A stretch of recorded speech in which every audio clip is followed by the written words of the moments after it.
Welcome back. I got the Galaxie out of storage once more time.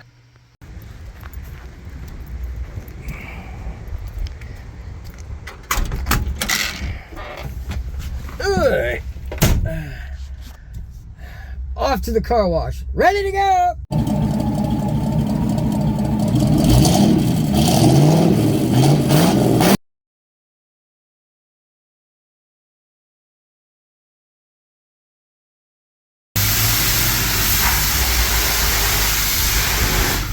Hey, should we go out there and challenge that guy with the red-eye Challenger to a race?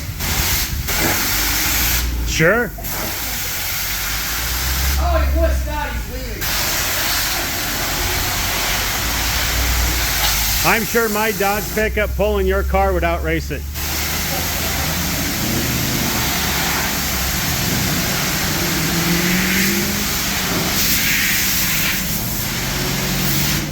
What is it with Dodge Challenger drivers? They can't go anywhere alone. Yeah, and those people were old. Like girls going to the bathroom together. So if you've been following along, you know that we built an engine for this car, and it's a 428, and all the extra videos that are in the playlist for the 64 Galaxie Project Mud Bomber, that we ran it on a run stand, we broke in the cam.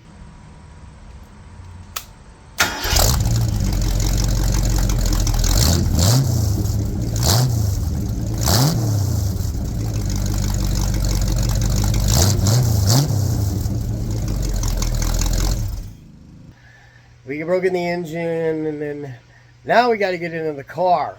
And this is the car, right here, the car. 1964 Galaxie, kind of done up like a NASCAR inspired deal. I got it out 2 years ago to do because I thought we were going to get the engine going pretty quickly. And then the engine went to the machine shop, and it became pretty obvious that it wasn't going to be done for a while. And literally 2 years ago is when we got it out of storage originally, and now we just now have the engine done. So it tells the story of what getting parts for an engine, getting a engine machined and all that at a machine shop these days. It's tough, and you got to be patient. And I think we paid it off. Now we're going to try to make the car run again. So we got an engine, we have a car. Now we're going to put the two together and hopefully make it run. Okay, I got the engine basically ready to come off the engine stand. Put the other manifolds on that go to the car. I know I'm getting a lot of flack online because I'm not putting headers on this. So listen, the least expensive headers I found are shorty headers, and they're $500. And for an engine that doesn't hardly make power above 5,000 RPM, putting shorty headers on here so I can make 5 more horsepower at above 5,000 RPM is just a waste of money. Full-length headers will probably do this engine wonders, but they're $1,000 to $2,000 for a 64 Galaxie with a 390 or 428 in it. So I don't know. That's in the cards right now. So we'll just have to go with the manifolds right now. I may upgrade later on. You can see the oil. This is the filter off the engine, and I'm just kind of draining in this pan. But you see the oil has like a silver kind of like slurl in it. That's just graphite from the cam brake-in cam lube that you put on the camshaft. And then I'm going to drain the oil through a paint filter into my oil drum here, and see if there's anything that shouldn't be in the oil. So let me get going here. Okay, let's see if it'll focus into it. There's no real metal in here. It's like paint flakes, I guess you would call it. Almost. There's going to be a little bit.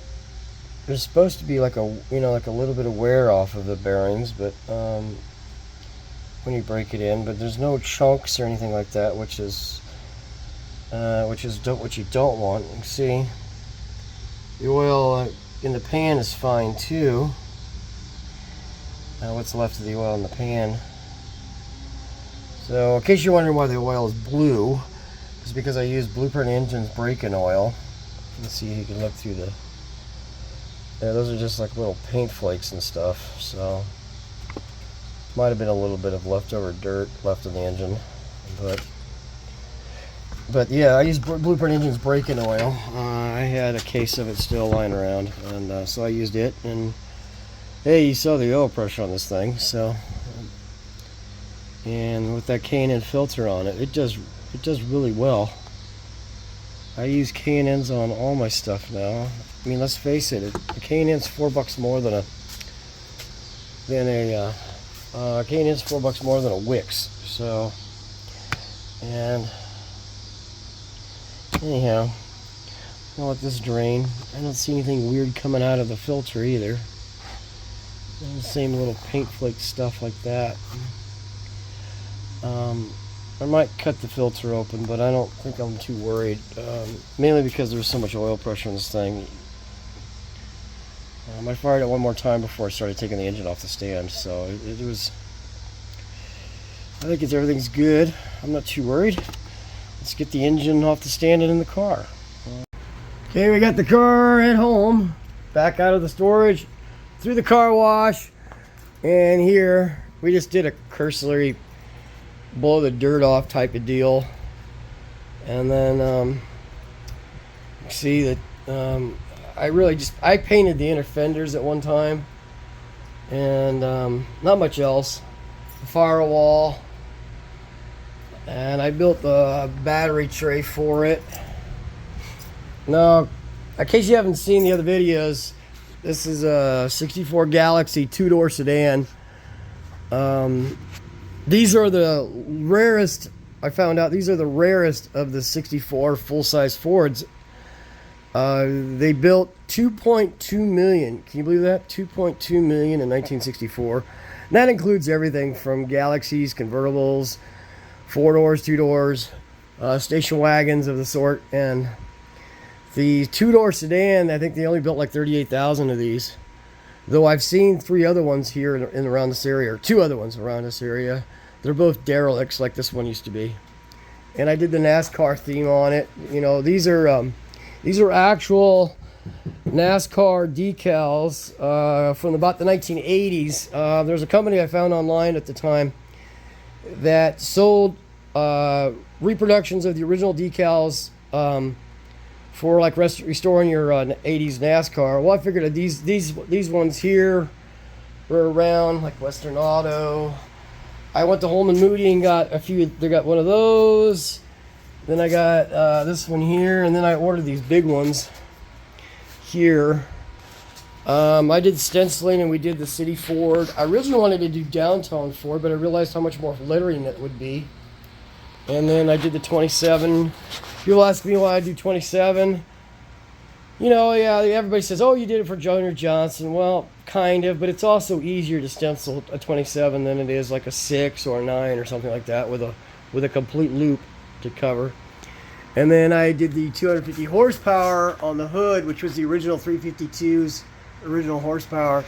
I'm going to say my 428 makes a tiny bit more horsepower than 250, but I'm not going to rechange that. I'm just going to leave it alone. And then, let's see, over here. Oh yeah, I did buy new Steelies. This thing had 14 by like 5 wheels on it when I bought it. These are 15 by 7s on the front with 255s. 15 by 8s on the back with 275 60s. And yeah, I put these on a couple of years ago. They're brand new tires. That's why they still have blue soap on them. They have no miles on them. They still have the little nubbies. So coming from the storage unit to here is all the mileage I got. And then inside, it was originally a 3 on the tree. It now has the Hurst shifter.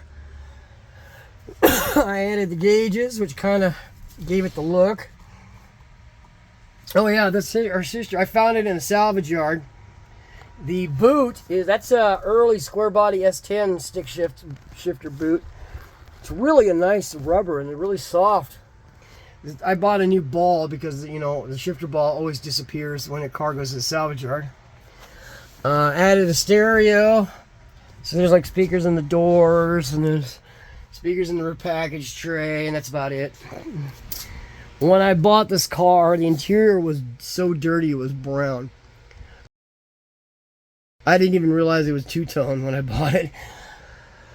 I just think it's kind of a cool car, and a friend of mine was trying to sell it, and he got to a point where he had it priced where demo derby guys were going to come and take it and destroy it. So I bought it and drove it for a year.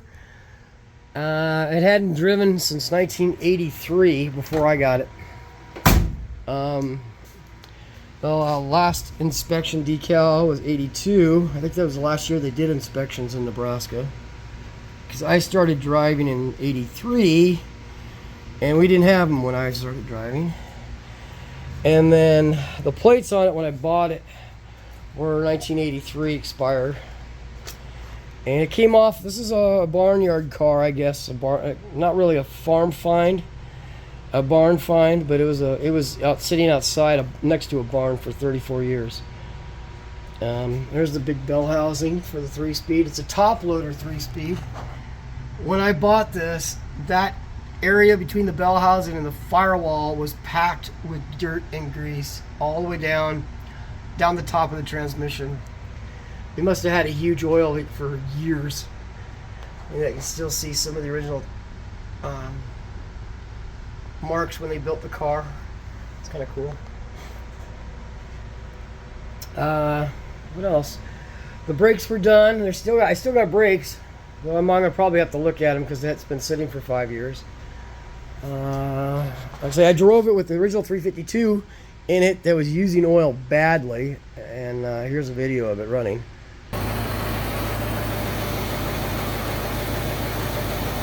And I took it on a road trip once, and it literally turned the back tires and wheels black because the exhaust was right there.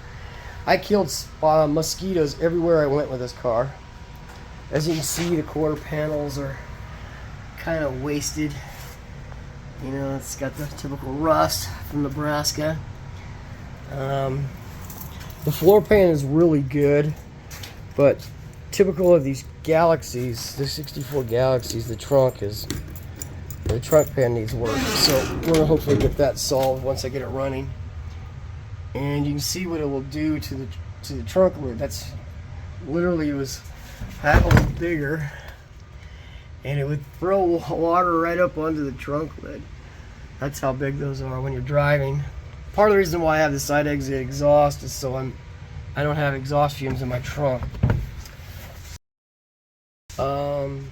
Well, there's the floor jack. I was wondering what happened to that. The spare tire jack and all that was in the trunk, but it was so buried in dirt I didn't even know it existed until I cleaned it out.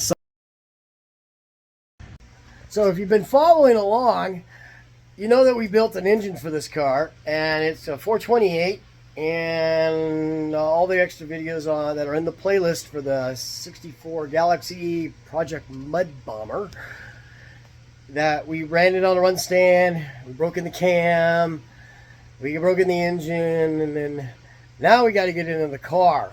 And this is the car, right here, the car. 1964 Galaxie, kind of done up like a NASCAR inspired deal.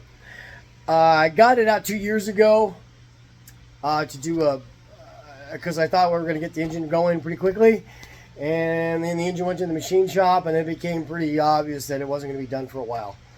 And literally 2 years ago is when we got it out of storage originally, and now we just now have the engine done. So it tells the story of what getting parts for an engine, getting a engine machined and all that at a machine shop these days. It's tough, and you got to be patient. And I think we paid it off. Now we're going to try to make the car run again. So we got an engine, we have a car. Now we're going to put the two together and hopefully make it run. And follow along as we try to get this going. I got to put the motor in and do a little bit of details here and there, but we'll see what happens, okay? Look at this. I got the engine off the hoist and into the engine compartment. That was 2 nights worth of work. 2 nights. For some reason, it did not want to mate up with the bell housing back there, and I ended up having to draw it in with a bolt. Pulled it back out, make sure that I measured everything, make sure that the clutch pilot bearing was correct, and a bunch of other stuff, and then put it all back in, and got one dial pin on this side to go into the bell housing. That's where the dowel pin is at, right there by the bolt. And see, I still have to tighten up, put all the rest of the bolts in. And then the other side wouldn't go in at all, and I had to draw it in with a bolt. It was very strange, but it's in. Started putting in the radiator hoses already. I got the radiator in, and got the radiator hold down bracket, which doubles as a nice convenient tool tray. And it's watertight now, so I can start filling it with antifreeze and such. And then I still got to put oil back in it. Though I fill oil filters on these. I don't know about you guys with these Fords, but I can't get the oil pump to prime unless the oil filter is full.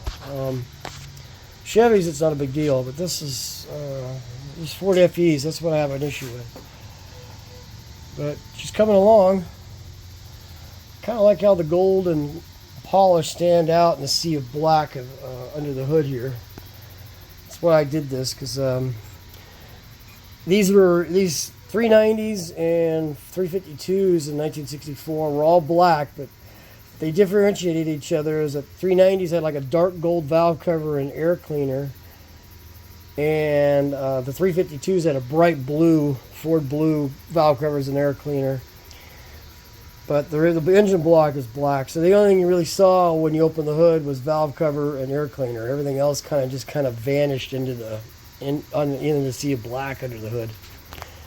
And these were originally painted black too. So I went with this gold metallic. I've had a few people think it's like Caterpillar yellow. Digital cameras are always, they never actually show everything what the human eye sees, but it's a gold metallic engine paint. Show it's from VHT. It's this stuff here. What's the part number? Ooh, come on, focus. There we go. So SP404 Gold Flake in VHT. I got this as Advance Auto Parts. They stock this color. I was just looking for something different. Got tired of blue, black. You know how it is. So up top, I gotta put the carburetor and linkage on, and then hook up the wiring to the engine. The wire harness is right here for the engine, and then underneath, I gotta do all the bolts for the bell housing still. I got 4 left to do. Hook up the exhaust, hook up the clutch linkage, and starter, and not much else, and it should be ready to fire hopefully this weekend. Okay, I got the engine back a little farther along here. The top is all pretty much buttoned up except for battery cables and electricity. I got to figure out the ignition wiring. I got to do something about this because this is not going to want a resistor rewire. The resistor wire, and there is a resistor wire from the key switch to the firewall plug. It's pink and it's a resistor wire. You do not want to use that because it drops the voltage. So you want full voltage on this for this Petronics unit, according to the instructions. I'm also figuring out where I'm going to put the negative battery cable to the engine. I think I had it down there on that little hole there behind the alternator bracket, which means I gotta take the alternator bracket off or at least loosen it up and swing it out of the way. I'm got a ground from the body to the engine, which I did before the car's old, when the engine was still running, the old engine. But I think I need there's no chassis to, there's no real chassis to engine frame, ground, so I found this lying around, this ground strap, and I think I'm gonna drill a hole here in the frame and run it up to this bolt hole here where the dipstick is at, like so. And that way I'm not going to have any problems with charging or starting or any of that other stuff. So let's continue. Okay, I got the battery connected. I ran I needed a wire to hook the negative battery cable to the body. I didn't have any 10 gauge wire to hook up this. I just had like this 8 gauge wire, or 4 gauge or whatever the hell this is. And same with the charge wire. I was digging through my bags of wiring here. See, those piles of spaghetti are my wiring. That's all like heavy duty stereo wire and battery cable stuff, and this is just regular wire. And it's probably overkill, but hey, at least I won't have a charging problem. Let's see if I have any power inside the car. Oh, look, the radio is on. I better turn that off. There we go. Oh, I got juice to the radio. Do we have lights? Oh, yeah, look at the tachometer lit up. It's hard to see the dash lights. Yeah, the dash lights are working. Oh, yeah, the headlights are on. Sweet.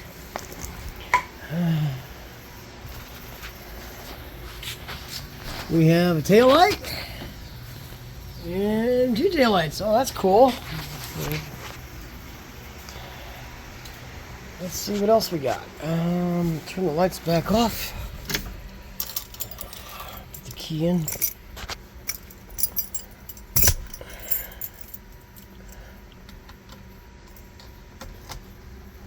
And turn the key on. Oh, but the voltage gauge is working. This thing doesn't really have dummy lights that come on when you turn the key on. Well, I guess it's supposed to have oil and generator light, but let's see here.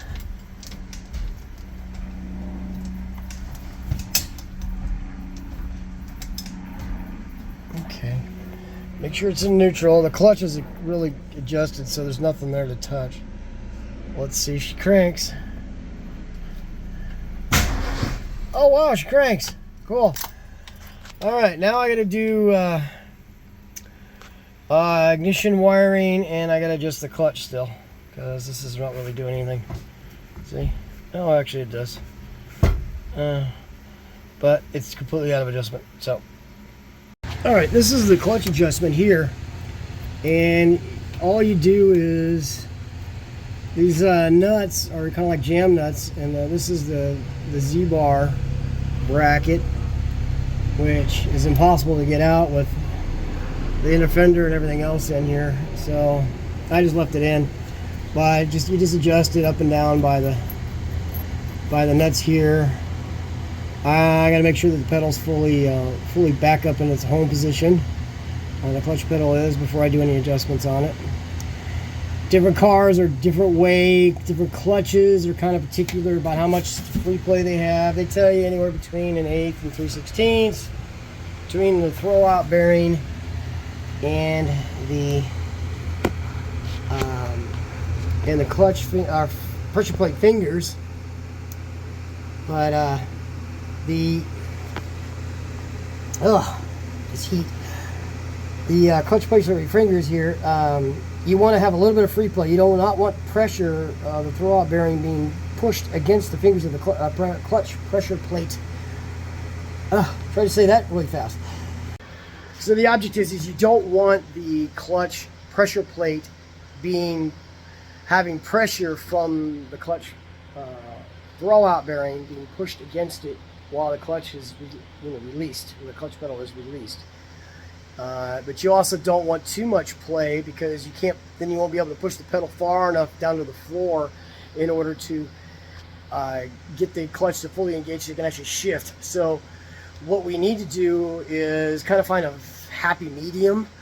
Most of the time it's like 1/8 of an inch. Sometimes it's a little more than that. The McLeod RXT twin disc that's in my Impala, it likes a lot of free play. Whereas I had a stock heavy duty clutch in that same car for a long time, and it liked almost nothing.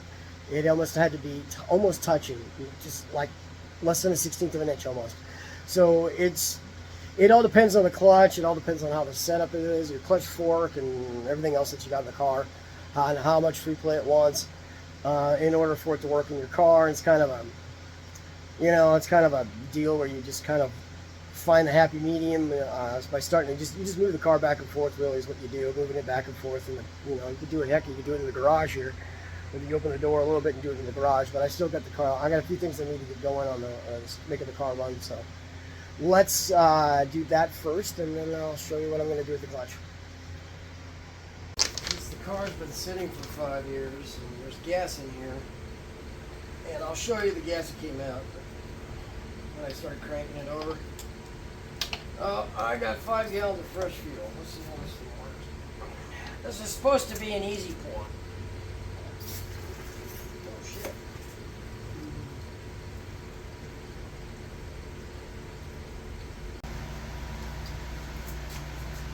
I'm gonna prime the carburetor. Even though I didn't drain the carburetor when I took it off, took the engine off the engine stand, I'm going to prime the carburetor anyways, make sure it has gas.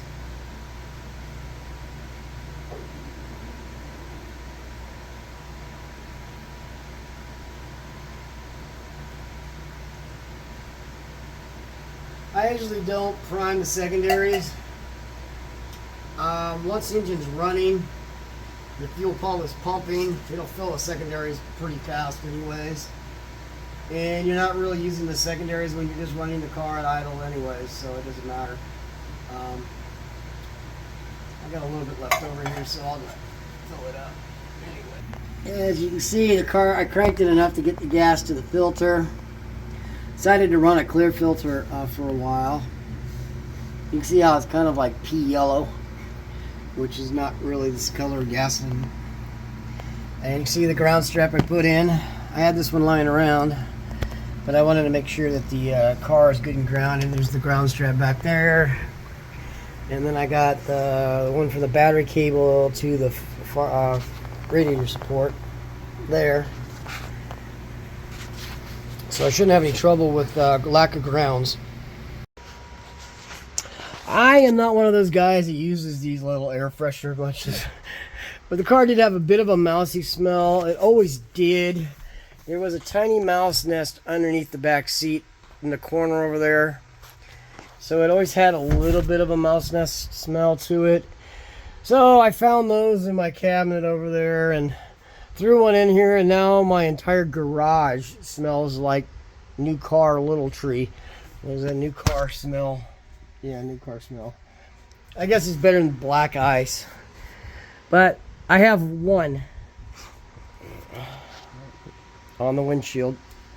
Somebody has to explain to me why people put 40 some odd crisp little tree air fresheners on their rearview mirror. I mean, you just keep adding to them and never take the old ones down. Do you smell that bad that you need 40 of them in there? I mean, geez. Oh, I don't know. Somebody's got to explain that to me. I may be old and decrepit. Maybe I just, because I'm not young enough to know what the reason why. So maybe somebody can tell me.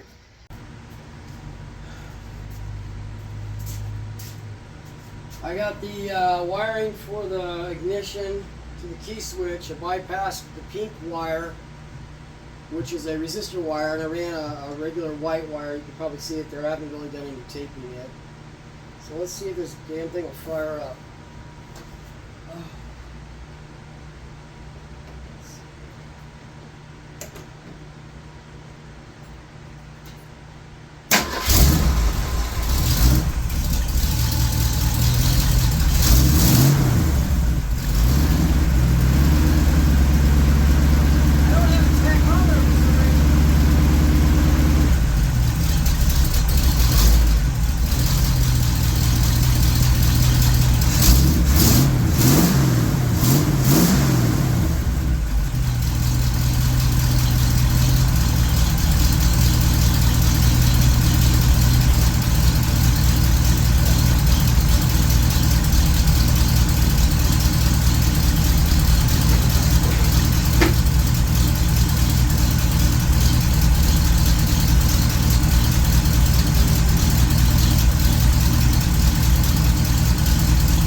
Plates are expired, so I might get pulled over.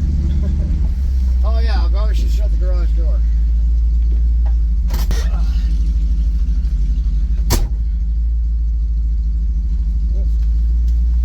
I keep forgetting this doesn't have shoulder belts. Okay.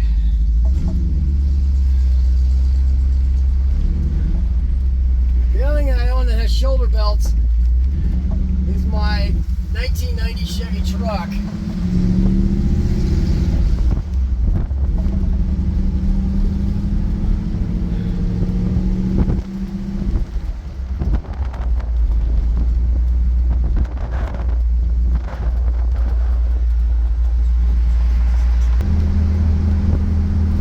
This thing handles like a 64 Galaxie with all original parts. It wallows around like an elephant on an ice rink. But it's still very predictable, at least.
Like this, they need you to have your elbow out the window.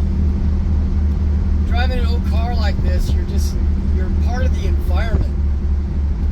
It's not like a cocoon like today's cars, where you're in a environmentally controlled cocoon and sit at the perfect temperature. You don't hear the road. You don't even smell the stuff that's going on. Right now, what do I smell? I smell corn. I smell dust. I smell old gasoline because my gas tank is leaking. I forgot that it leaks when I fill it up. Let's see if this thing goes up to 55.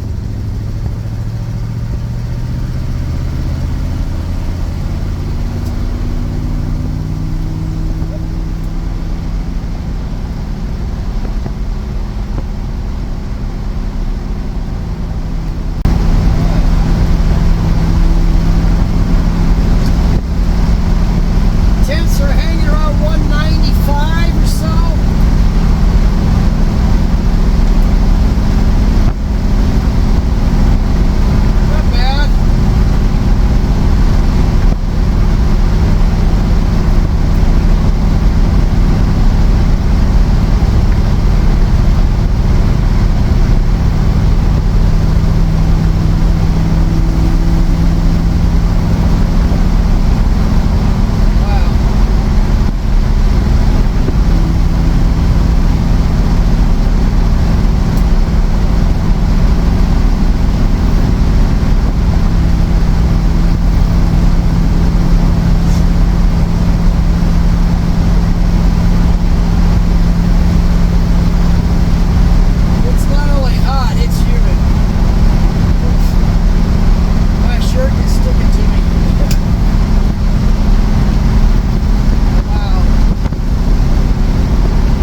Is there a car with no door mirror from the factory? It's original paint out here.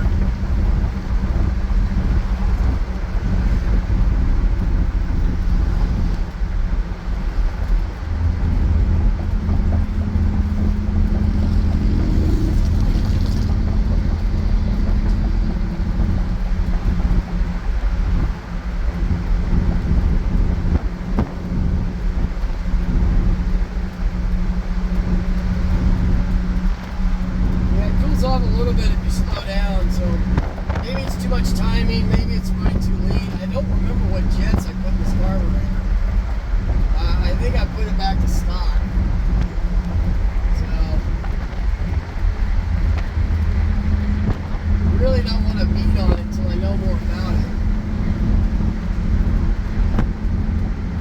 I mean, I'm not really like roadkill, which I go and do a 5,000 RPM burnout the second I put a new engine in the car. I don't have that kind of budget.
Well, that was kind of a successful drive. It didn't blow up. It didn't boil over, although it did get hot. But I actually have a running driving car now. I don't have a derelict sitting in my garage anymore. I mean, collecting dust. This is nice. And it's kind of a big relief too. So I appreciate you watching. We're going to figure out what's going on with that temperature gauge. I don't know if I need a bigger radiator or the timing's off or it's way too lean. I don't know. But anyway, we'll figure that out in the next episode. Anyways, thank you again for watching. Like, subscribe. Remember, subscribing does not cost any money. So all you do is you get notified that, and when I put up a new video, it shows up in your feed. That's what subscribing means. Thank you for watching.